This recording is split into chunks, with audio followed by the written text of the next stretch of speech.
What's up, YouTubers? Johnny DIY here. Today I'm going to be showing you guys why and how to change your own oil in your car. If you guys are new to my channel, do me a favor, click the subscribe and the notification bell so you can get all my new videos. Alright, let's get to this one. So I recommend either using ramps or jack stands for ease of use. And if you're going to use either, go ahead and make sure you have your parking brake on very firmly. And then you always want to chalk the back wheels. I got to do the front of the wheels because I'm on a slope, but usually you do the back of the wheels when you're on the ramp. Then when I use ramps, I like to slide some jack stands underneath for extra safety. Okay, we'll go ahead and open our hood and locate the oil filler cap. If you're curious of what kind of oil it takes, it'll say right on the oil filler cap, or it'll say in your manual as well. Go ahead and remove the cap, and as soon as you remove it, you're going to take your funnel and you're going to stick the funnel right in there. What that's going to do is, with it open, it's going to help the fluid drain, but you're also going to want to put the filter here, so that's going to help you not to forget to put oil back in. It happens, believe it or not. Okay, now we're going to slide up underneath our car and we're going to locate our oil drain plug right here. It's going to be in a different location on each car, so you can go ahead and check your service manual to locate it. So we're going to get our drain pan or bucket and we're going to put it right under that bolt. Then you're going to take a socket wrench, and I recommend using this 6-point socket. That's going to help to prevent from rounding off that bolt. Go ahead and crack this loose, and we can go ahead and take it out by hand. I recommend wearing gloves when you're doing this because you're going to get oil on you. Do it slowly until it gives way of the threads, and then you're going to hold your bucket and pull out the drain plug. And then we're just going to let this flow out for a few minutes until it comes to a very slow drip. Now once that comes to a drip, we're going to go ahead and move our pan to underneath where our oil filter is. Now each oil filter is going to be in a different location, but on this car it's underneath this exhaust manifold down here. Right here. And sometimes you can go ahead and loosen it by hand, but sometimes it's really tight. So what I recommend is some of these oil filter pliers, and get a good brand. I'll go ahead and link to these down in the description and all the other tools and supplies I'm using. Or they actually make some sockets, big sockets for the tops of those. I'll put some of those down there too. Those are good. So we'll go ahead and loosen it up a little bit. Here we go. Just have to crack it loose a little bit. Then you can do the rest by hand. And then do it slow and it'll start to drip. Make sure your bucket's right underneath there. You can also go ahead and put a tarp or an old sheet down if you're on your driveway and don't want to get any stains. Once that's done dripping, we can go ahead and unscrew the oil filter all the way and remove that. Oh man, what a mess. See, I told you. I always keep some cat litter just for this occasion because I do this all the time.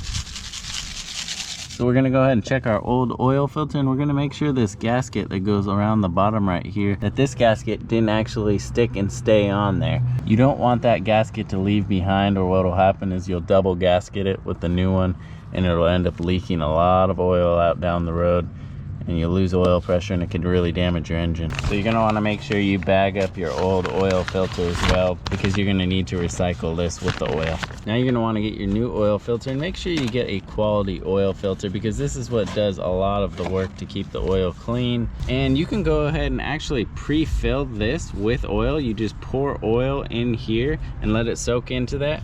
All that does is that gives your car oil pressure a little bit sooner. But since this one mounts horizontally, we can't really do that, only if it mounts vertically. Go ahead and get a finger of fresh oil. We're gonna take that and we're gonna rub our finger around this gasket on the top. What that's gonna do is that's gonna help seat, and it's also gonna help seal the gasket. It's also gonna make taking it off the next time a lot easier. Now we'll take our new filter and we're just gonna simply screw that back on. And you just need to tighten that filter hand tight. You don't need to use the wrench, you don't need to use the pliers. Just nice and tight with your hand. That way you'll be able to get it off the next time. And it won't crush that gasket. There we go. Okay, now if we check out our oil drain bolt, if you look under here, there should be a small washer underneath the head. We'll go ahead and take that off. Now what this washer is, it's actually a gasket. It's called a crush washer.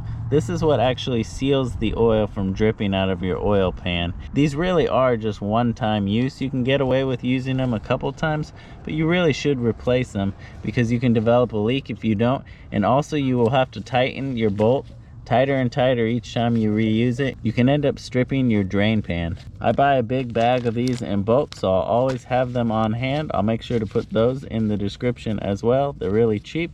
Go ahead and put a new one on. We'll go ahead and hand tighten on our drain bolt with our new crush washer. Give that a wipe down, get that oil off of there. And then we're gonna snug down this bolt. Now you don't really need to wrench this down really tight. It's only gonna be spec'd to be tightened to around 20 to 25 foot-pounds of torque. So don't over tighten it. Just nice and snug. There. Okay, now it's time to refill with oil. We're going to be using full synthetic on this car. The difference between full synthetic and conventional oil is full synthetic is going to last you a lot longer in between changes. You may get 3,000 to 5,000 with regular conventional, but with full synthetic you can get 5,000 to 10,000 or more on some vehicles. You're going to get more mileage out of your vehicle's oil change if it's just highway and freeway miles though. City miles are the hardest on your engine. So we're just going to go ahead and pour this in slowly. And if you want to know how much oil you need to put in your engine, go ahead and check your owner's manual. That's going to give you the exact amount of quarts. This one takes 5 quarts, but some take more, some take less. So make sure you check your manual. I also always double check that I have the filter and the drain plug on before I do this, as that would be another mess.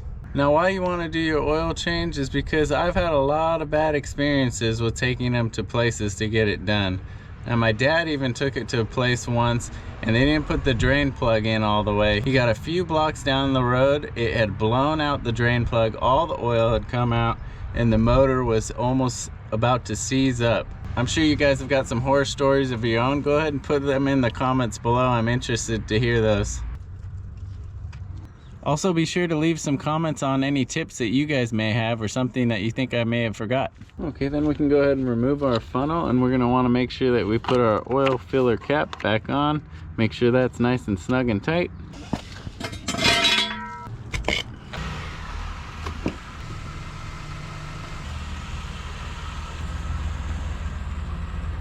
Go ahead and let it run on flat ground for a few minutes now.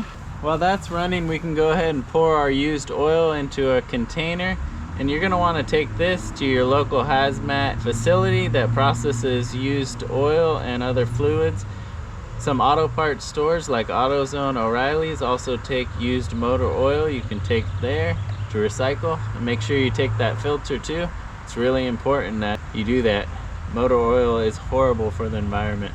Okay, then we'll go ahead and shut down our car, and we're gonna let it set for a few minutes for that oil to drain back down into the pan. It's a good idea to leave a little note of the mileage and date you changed the oil. Okay, now we're gonna look underneath the car and we're gonna check our drain bolt and make sure our oil filter's not leaking.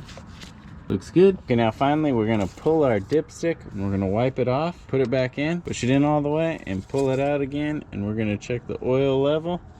Now it should be to the top of the cross hatching or this dot like this one is. Now you know the level is perfect. Go ahead and double check and make sure you got everything good, and we'll close it up. Alright guys, and that is how to change your own oil. Hopefully you found this video helpful. If you did, please give it a thumbs up, and if you're new to the channel, subscribe and click the notification bell. That way you can get my new videos. Thanks for watching Johnny DIY. Keep on doing it yourself guys, and good luck with the oil change. Take care.